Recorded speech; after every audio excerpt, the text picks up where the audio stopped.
Good morning दोस्तों। आज का हमारा टॉपिक है कैश फ्लो स्टेटमेंट।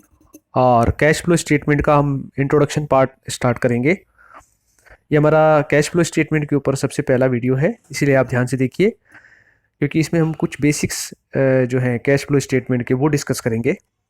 तो आइए शुरू करते हैं। हमारा टॉपिक है कैश फ्लो स्टेटमेंट। सबसे पहले हम ये देखेंगे कि कैश फ्लो स्टेटमेंट का मीनिंग क्या है। मीनिंग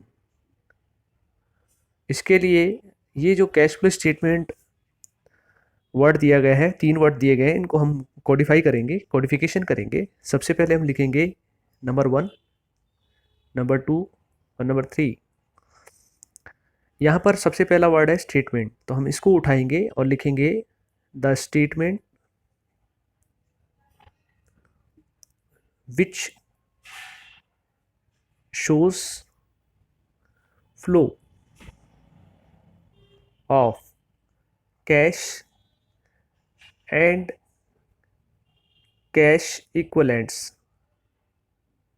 आप एक चीज़ ध्यान रखिए, इस चैप्टर में जब भी हमें कैश बोलना होगा तो हम सिर्फ कैश वर्ड नहीं बोलेंगे, कैश के साथ कैश एंड कैश इक्विवेलेंट बोलेंगे। ठीक है, तो मीनिंग हुआ the statement which shows flow of cash and cash equivalent, that is called cash flow statement. आप यहाँ सेंटेंस पूरा कीजिए, is called cash flow statement. Short में हम CFS लिख सकते हैं। ठीक है, अब आता है क्वेश्चन दूसरा, which accounting standard is used to prepare cash flow statement।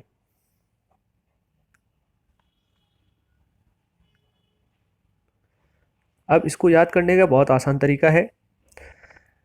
इसका आंसर क्या होगा वो बहुत आसान है। अकाउंटिंग स्टैंडर्ड, इसमें देखिए कितने वर्ड हैं, 1 2 3।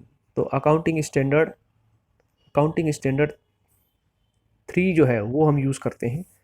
और अगर दूसरा तरीका देखें तो C जो है वो ABC में थर्ड कैरेक्टर आता है, A B और C, तो इसीलिए अकाउंटिंग स्टैंडर्ड 3। ठीक है, अब एक क्वेश्चन और है। यहाँ 2 वर्ड है, स्टेटमेंट का कोई स्पेसिफिक वर्ड नहीं है, हमें 2 वर्ड देखने हैं, एक तो फ्लो और एक कैश। तो पहले हम देखते हैं कैश क्या है। What is cash and cash equivalent. मैंने आपको बोला था कि यहाँ जब भी हम अब से कैश वर्ड यूज़ करेंगे तो उसकी जगह हम बोलेंगे कैश एंड कैश इक्विवेलेंट। तो कैश एंड कैश इक्विवेलेंट वास्तव में कुछ चीज़ों को जोड़ने पर ज्ञात होता है। ठीक है, हम इसमें क्या क्या लेते हैं। हम इसमें एक तो लेते हैं कैश इन हैंड, इसमें प्लस करते हैं कैश एट बैंक, और भी हैं कुछ चीज़ें जिनको हम जोड़ेंगे, जिनको हम क्लब करेंगे, तो उन सब का टोटल जो होगा उसको हम कैश एंड कैश इक्विवेलेंट बोलेंगे।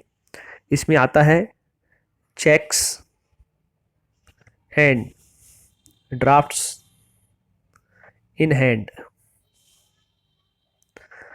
साथ में कुछ आइटम और आएंगे, जिसको एक होता है डिमांड डिपॉजिट, लेकिन कौन सी वाली, जो डिमांड डिपॉजिट है।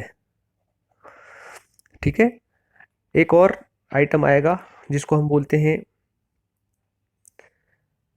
शॉर्ट टर्म डिपॉजिट, ये भी वही चीज़ है। एक सबसे इंपॉर्टेंट जो चीज़ है वो है करंट इन्वेस्टमेंट।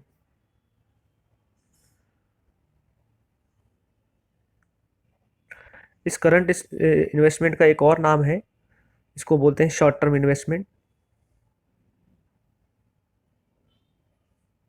एक और नाम है इसका marketable securities.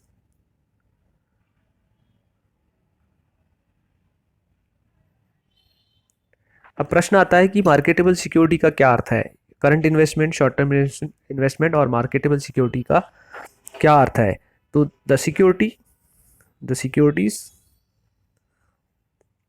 which can be converted into cash maximum within 3 months, उसी को हम कैश एंड कैश इक्विवेलेंट में शामिल करेंगे करंट इन्वेस्टमेंट मानकर। इसमें आपको देखना पड़ेगा, यहाँ हमारे पास ये जो आइटम है इन सब का जब हम टोटल लगाएंगे तो ये होगा कैश एंड कैश इक्विवेलेंट। अब आपको एक चीज़ और ध्यान रखनी है इसमें, अगर ये जो कैश एंड कैश इक्विवेलेंट अगर हम ये सारे आइटम ओपनिंग डेट के ले रहे हैं, ओपनिंग बैलेंस ले रहे हैं, तो वो जो होगा वो होगा opening cash and cash equivalent, मैंने शॉर्ट में लिखा है C&C। और अगर आपने क्लोजिंग बैलेंस लिए हैं सारे, तो ये होगा closing cash and cash equivalent. तो सब दोस्तों हमने देखा 3 चीज़ें हमने डिस्कस की। एक तो कैश फ्लो स्टेटमेंट का मीनिंग, दूसरा which accounting standard is use, और तीसरा हमने देखा कि कैश एंड कैश इक्विवेलेंट में हम किन किन चीज़ों को शामिल करते हैं। नेक्स्ट वीडियो में हम देखेंगे आगे वाले टॉपिक।